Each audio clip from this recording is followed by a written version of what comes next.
Hello, in front of me I've got NuPhy Air96. In this video I'll show you how to create and assign macro.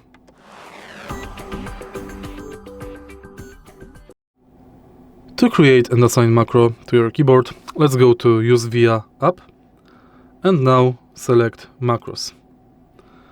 Now start macro.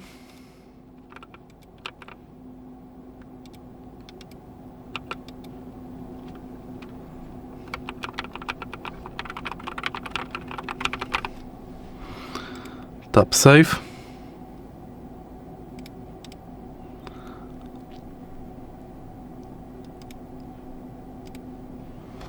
And also you can do it like this.